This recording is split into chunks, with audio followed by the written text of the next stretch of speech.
Association, the Bangladesh paper merchant association of Bangladesh এবং চট্টগ্রাম কাগজ ও silicon ব্যবসায়ী গ্রুপ আমরা যৌথভাবে আজকে একটি সাংবাদিক সম্মেলনের আয়োজন করেছি। আমার মনে হয় আমাদের যে নেতৃবৃন্দের সাথে আপনাদের বোধহয় অলরেডি পরিচয় হয়েছে। যাই হোক, আমি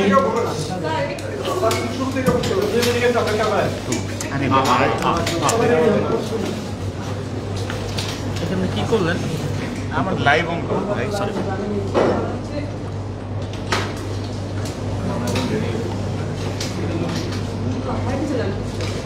আপনি বলেন, আমরা লাইভ চলতে আপনি ছাড়া যে অন্য কেউ হইতে মাথা নষ্ট মনে হইল এটা কি করলেন আপনি? আরে ভাই কি হয়েছে? ব্যবসায় শৃঙ্খলা, দুর্নীতি হ্রাস ও কর ফাঁকি রোধে প্রকাশনা, মোড়কজাত ও ঔষধ শিল্পের প্রধান কাঁচামাল যা দেশে উৎপাদিত হয় না, উন্নত মানের পেপার ও পেপার বোর্ড আমদানিতে প্লাস্টিক শিল্পের অনুরূপ শুল্ক, দ্যাট মিনস মানে কাস্টম ডিউটি 5% বা তার ও কম করার আবেদন। শুল্ক কর সিটি 5% করা হলে ব্যবসায় শৃঙ্খলা ও কোম্পানি আয়করের আমাদের কিছু অবজারভেশন আছে ইনকাম ট্যাক্সও, আমরা সেটাও আপনাদের সামনে উপস্থাপন করছি। ব্যক্তিগত ও কোম্পানি আয়করের ইনকাম ট্যাক্সের উপর অডিট আপত্তির বিপরীতে আপিলেট ট্রাইব্যুনালে আপলোড করছি। কিছু অসাধু কর্মকর্তা অনৈতিক সুবিধা আদায়ের উদ্দেশ্যে ইচ্ছাকৃতভাবে ব্যক্তিগত বা কোম্পানি আয়করের উপর অযাচিত অডিট আপত্তি নিয়ে থাকেন। এক্ষেত্রে 5% করা হলে অসাধু কর্মকর্তাদের দৈরত্ব কিছুটা কমে যাবে এবং আমরা ব্যবসায়ীরা লাভবান হব এবং একটা স্বচ্ছতার জায়গা তৈরি হবে।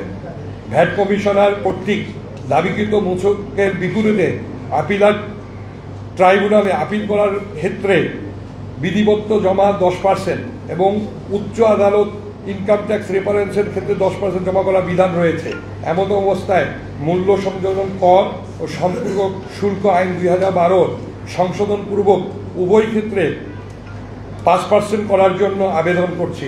এক্ষেত্রে অনৈতিক সুবিধা আদায়ের লক্ষ্যে ইচ্ছাকৃতভাবে অযাচিত অডিট আপত্তি দেওয়ার প্রবণতা হ্রাস পাবে। ব্যবসায়ীরা হয়রানিমুক্ত পরিবেশে ব্যবসা করিতে পারিবেন। বাণিজ্যিকভাবে আমদানিকৃত ডুপ্লেক্স বোর্ড ও আর্টকার্ড HS কোড 4810 মূল্য আন্তর্জাতিক বাজারে কমে যাওয়ার প্রকৃত বিনিময় শুল্ক মূল্যের শুল্ক আইনের আবেদন।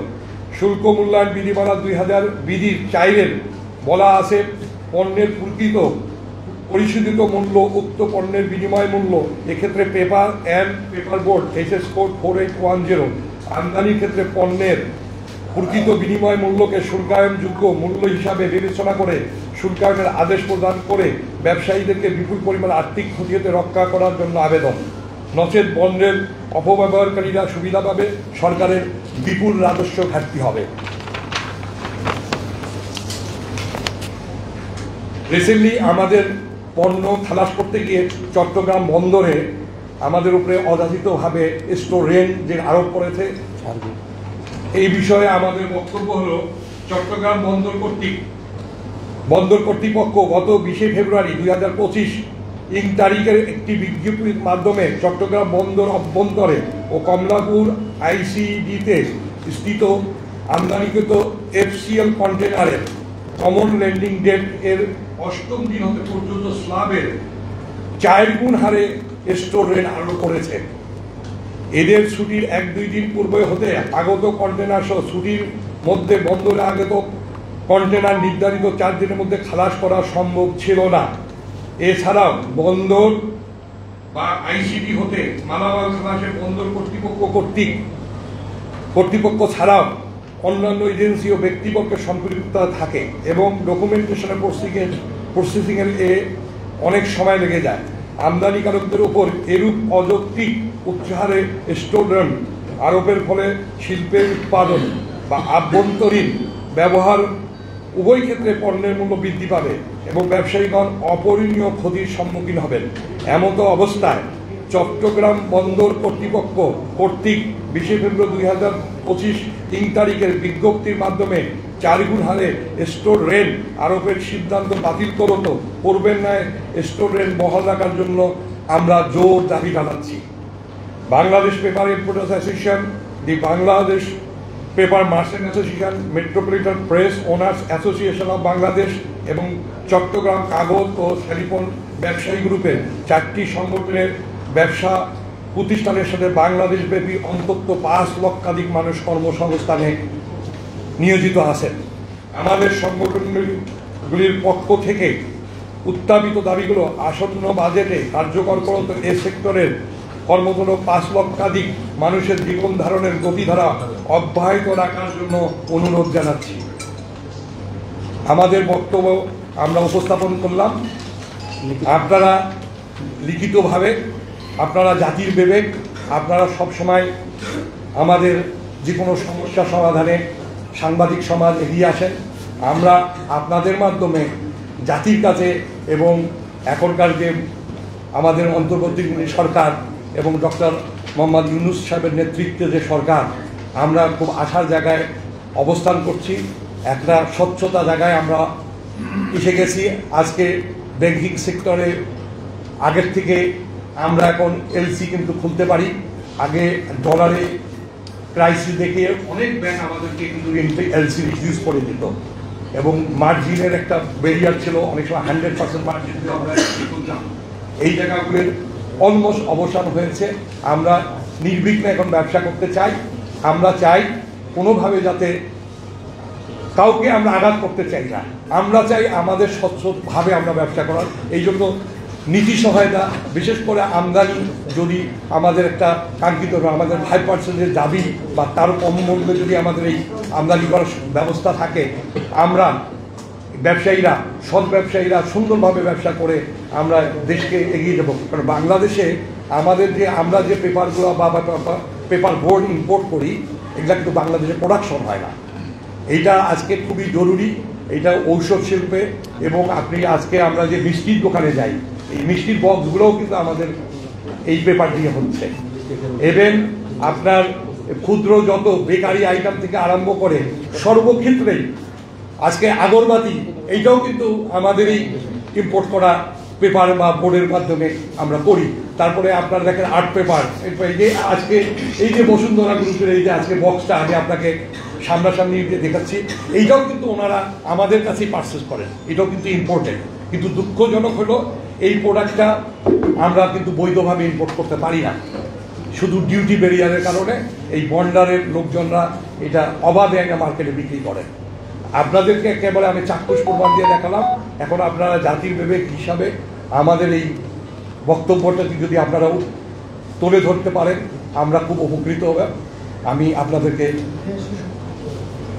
অসংখ্য ধন্যবাদ জানাই। আপনারা ধৈর্য সহকারে আপনারা এখানে উপস্থিত হয়েছেন। আপনারা ভালো থাকবেন, সুস্থ থাকবেন। এরপরে যদি আপনাদের কোনো কোশ্চেন থাকে আমরা অবশ্যই আপনাদেরকে অ্যান্সার করব। ধন্যবাদ সকলকে। আমদানি করে জিরো ডিউটিতে এটা যেন আবার এক্সপোর্ট করতে হয়। যেই প্রোডাক্ট আমার দেশে তৈরি হয় না সেটার উপরে আমাদের এত উচ্চ হারে করটা কেন দেওয়া হচ্ছে?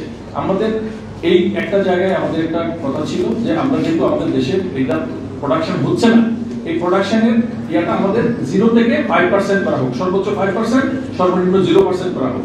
তাহলে আমরা যদি কমার্শিয়ালে আনি তাহলে আমাদের ডিউটিটা পড়ে 20%, আর যারা বন্ডে আনে তাদের সবকিছুতে 0।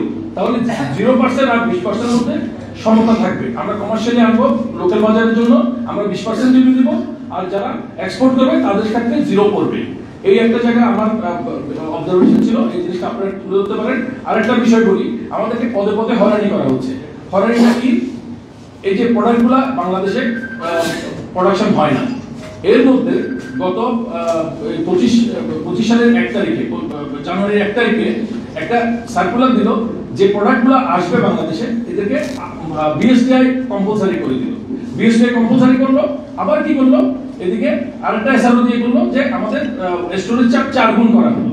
তাহলে 4 গুণ করার কারণটা কি হলো? আমরা বিএসটিআইটা এটা উন্নত মানের দেশ থেকে আমাদের এই র ম্যাটেরিয়ালগুলো আমরা ইম্পোর্ট করি। এখানে ওরা কিন্তু বিএসটিআই বিভিন্ন ধরনের মান পরীক্ষা করে তারপরে ওরা বাজারজাত করে, এবং তাদের ওই কান্ট্রিগুলোর একটা স্ট্যান্ডার্ড মেইনটেইন করি। ঠিক আছে, বিএসটিআই ওনারা এখানে এসে বিএসটিআই চাচ্ছে, বিএসটিআই জন্য আমার 15 থেকে 20 দিন ঘুরতে হয়, যেটা পোর্ট এবং শিপিং ড্যামেজের জন্য আমার পণ্যের কস্টিংটা বেড়ে যায়। যেন আমরা ওইখানেও হয়রানি হই, এটারও একটা অধিকার আমরা চাই, যেন বিএসটিআই এই জিনিসটা উইথড্র করা হয়। এই দুইটা জিনিসের উপর আমার আলোচনা ছিল। আরেকটা বিষয় ছিল এখানে মূল্য সংযোজন কর। যেমন ধরেন আমি একটা ডুপ্লেক্স বোর্ড একটা দিয়ে বলি 400 থেকে $420, আপনি বোর্ডের মধ্যে ইম্পোর্ট করে আনলে ওখানে একটা রেকর্ডেড ভ্যালু করে রেখেছেন। রেকর্ড ভ্যালুটা কি $600, তার মানে কি 650। তার মানে কি আপনি টাকা পাচার করতে না চাইলেও যেন টাকা পাচার করেন, আপনাকে মাস বি $650 এলসি করা লাগবে। কেন আমি ভাই মালটা আনতেছি $400, আমি মিল আমাকে $400 মালটা দিচ্ছে, আমি কেন $600 আমার এলসি করা লাগবে ভাই? তার মানে কি আমাকে টাকাটা পাচার করার জন্য ওনারাই ওনাদের দ্বৈত নীতির মাধ্যমে কিন্তু একটা সুযোগ করে দিচ্ছেন। এই সুযোগটা আমরা রহিত চাই, যেন সরকারের যথাযথ কর্তৃপক্ষের নজরে আসে, যেন অ্যাকচুয়াল প্রাইসের যে মূল্য এই মূল্যের উপরে যেন তারা ভ্যালুয়েশনটা করে, এবং আমরা যেন ওইটাতে ট্যাক্স দিতে চাই, আমরা ট্যাক্স দিয়ে মাল আনতে চাই, যেন আমরা কোনো অবৈধ পথে জিরো ডিউটিতে বন্ডারের মাধ্যমে টাকা দিয়ে আমরা মালটা আনার জন্য কোনোভাবে পক্ষপাত না। টাকাটা আমাদের গভর্নমেন্ট পাক, গভর্নমেন্ট পেলে আমাদের দেশের অর্থনীতি শক্তিশালী হবে। শক্তিশালী করার জন্য কিছু পলিসি দরকার। এই পলিসিগুলো আমরা আমাদের পেপারের পক্ষ থেকে আমরা জিনিসটা জানিয়ে দিলাম আপনাদের মাধ্যমে, আপনারা সামাজিক বিবেক, আপনাদের মাধ্যমে আপনারা যথাযথ কর্তৃপক্ষকে এই জিনিসটা হাইলাইট করে তারা যেন জিনিসটা অনুধাবন করে এবং আমাদেরকে সহায়তা করে। ধন্যবাদ। আমার পরিচয় হচ্ছে আমি মোহাম্মদ মুর্শিদ আলম, আমি বাংলাদেশ পেপার রিপোর্টার্স